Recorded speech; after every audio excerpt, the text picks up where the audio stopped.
Hello YouTube, I'm done. It's over here today, and I've got a nice package from Yoka Games. It's going to be a little review of this here game here. So let's take it out of the plastic bubbly wrap. And this is War of the Three Kingdoms by Yoka Games. Very pretty case. Let's see if we can get we can get it all in the shot there. And says, Ancient History of China presents a century's worth of prolonged chaos and war in the story of the Three Kingdoms. Yeah, there's the back. There's the side. Again, very elegant packaging. And I found this to be kind of cool too. It's got little gloss on the lettering, little book binding, fillery kind of stuff going on there. Really cool.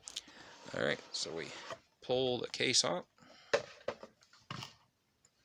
And we have this box, which is almost even prettier. On the back of it, it says Yoka. A little bit of white there, I guess, from where I may have scuffed it.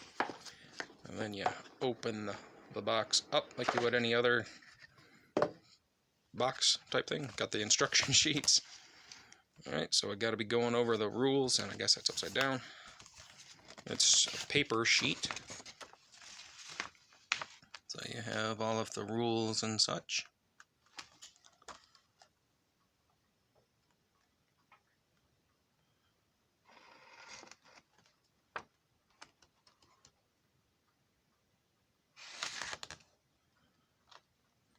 Some more really amazing artwork.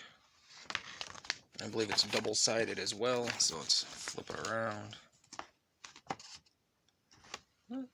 Not a lot of rules to it.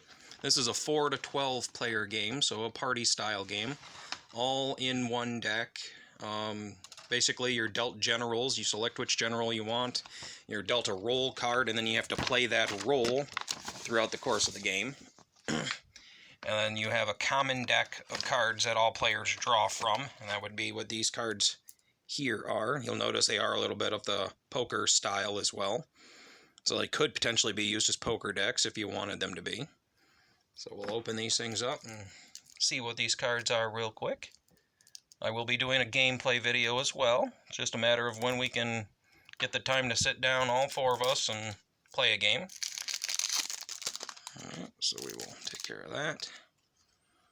And this is an Ace of Hearts, Raining Arrow. Now, this is a spell card. When you cast a spell on one of your opponents or whatever, it goes in front of them. Got dodges for dodging attacks that are played. Peaches are something you eat to gain back health. Kyrian Bow. Well, that's kind of cool. Alright, so that's a weapon that you can equip to yourself. More healing potential. You have to play the attack card here to be able to attack your opponents. Some more healing, dodge for dodging attacks. This looks like another spell. More dodges. And again, all these things are numbered and suited, and that does come into play for the gameplay itself. Certain spells require you to check from the common deck a specific thing that would trigger them or whatever. So, target any character during the play phase, starting with the targeted character.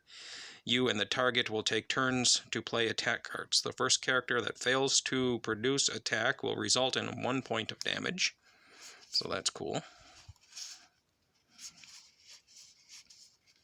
Plethora of attacks across all different numbers and suits. Here's another spell.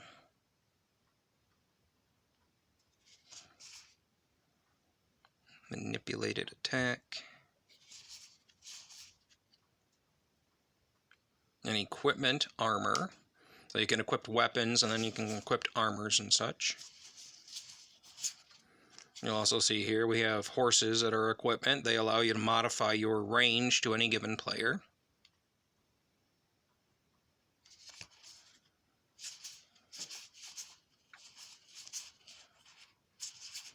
Alright, negation. What is this? Use this card to offset any spell card on your character. So that's cool.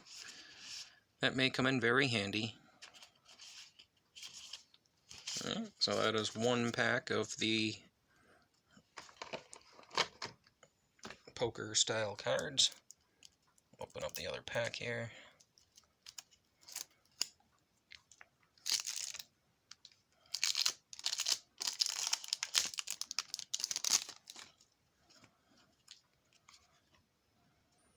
And we're into the reds, it looks like.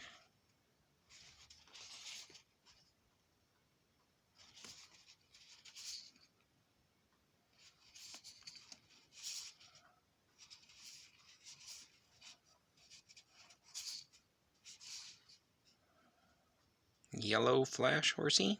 That's pretty cool. Crossbow. An axe. Bunch more dodges. More weapons, a halberd.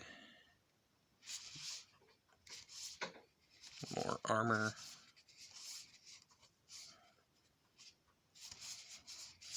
A bunch of attack cards. Some more negations. Chain lightning, which is a very powerful and annoying spell. Let's see if it'll give a clearer picture of it. It says, place the lightning card into your judgment zone during your next judgment phase. If your card is between 2 and 9 and belongs to the spades suit, you will suffer 3 points of damage. Otherwise, lightning card will be passed into the next character's judgment zone. So it's kind of like a really random chance kind of card. So when it's in your judgment zone, that's where spells go and you cast them either on yourself or against other players or whatever. They go in the judgment zone. And I'm sure that the rules will clarify what has to be triggered for the spell to actually resolve during the judgment phase of that player's turn.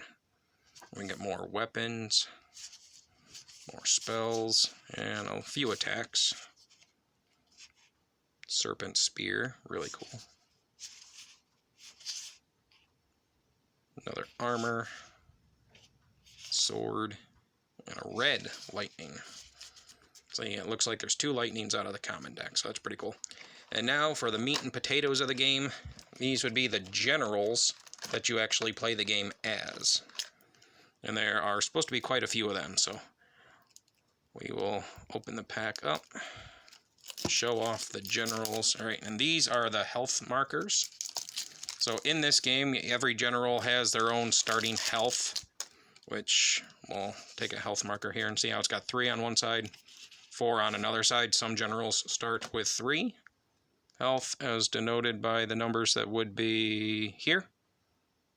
So this general would start with 4 health, and there will be generals in here that have 3 health as well.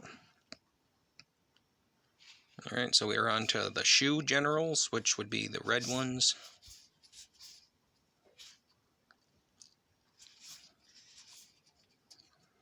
Way generals, which are blue. Very similar to the last game that I did, which is the video game variant of the Legend of the War of the Three Kingdoms. So the factions are all the same as they were in real life, but the first one was a video game variant. This is apparently based on history and all that kind of stuff, which is really, really cool. So we've got the reds, the blue, and green, which are Wu. So we got Shu, Wei, and Wu. Yep. And we've got some generics back here, which are neutral characters that can, work for whichever side you want them to. And then those would be all the generals. I believe there are about 10 generals of each faction available.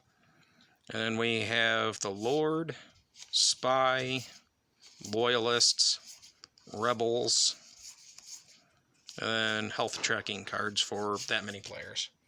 So we have 1, 2, 3, 4, 5, 6, 7, 8, 9, 10. So up to 10 players can play this game out of this here core set, which is pretty cool. So we have, I would assume, 40 of those, and then 10 of these. So as the Lord, you're trying to eliminate all spies and rebels without killing your loyalist. As a loyalist, you're looking to protect the Lord by stopping either the spy and the rebel. As the rebel, you're looking to kill the loyalists, the Lord, and all that kind of stuff. And as the spy, you're looking to kill everybody but the Lord so that you exist with the spy, and then you two go back and forth until a winner is determined that way. I'm pretty sure that's how that works. I'll consult the rules and update that when we do our gameplay. but it is a deduction game, so once things start happening, you'll be able to make more an educated guess whose role is what. The Lord is always known, so whoever gets the Lord gets health bonuses and all that kind of stuff too, so that's pretty cool. Alright, so those are the roll cards. We have the health markers. So you would just place your general here, and then anytime it takes a point of damage, you slide it over until you have no more health left, and then you're eliminated. So you got 4 and 3-sided. And then on the back of this, 2 and 1. So I wonder what that's about. There must be a really powerful general in here then. And then the Lord will always start with a 5 HP. I believe they get a 1 HP bonus. So if you have a 4 HP general that you select, you'll actually have 5 to start off with. So that's kind of cool. Alright, so that would be the cards and the unboxing of War of the Three Kingdoms. It is a 4 to apparently 10 player deduction, beat 'em up kind of game, all playing from a common deck. We've been getting into a lot of these common deck games recently, so I talked to the company. They sent me this review copy, and, well, here's what everything looks like, and I will be doing a video on gameplay as soon as I can get my setup working better for it. I'm not sure I'm going to get 4 people on my little camera stand here, so let's just go through and count these guys real quick. All right, so I got 1, 2, 3, 4, 5, 6, 7 shoe characters. 1, 2, 3, 4, 5, 6, 7 way characters. 1, 2, 3, 4, 5, 6, 7, 8 woo characters. And 1, 2, 3, 4, 5 neutral characters. So 5, 8, 13, 13, 14, 17. So yeah, quite a few of those guys anyway. The gold borders, I'm not entirely sure what's the significance of these. Perhaps these are meant to be like the lead general or whatever if you select them. But anyway, I'm sure the rules will go over that. Each faction has a gold bordered character, so that must mean they are the leader of said faction. Alright, so that'll be the unboxing and going through the components of War of the Three Kingdoms by Yoka Games. Right. Have a good one, YouTube. Everybody stay safe.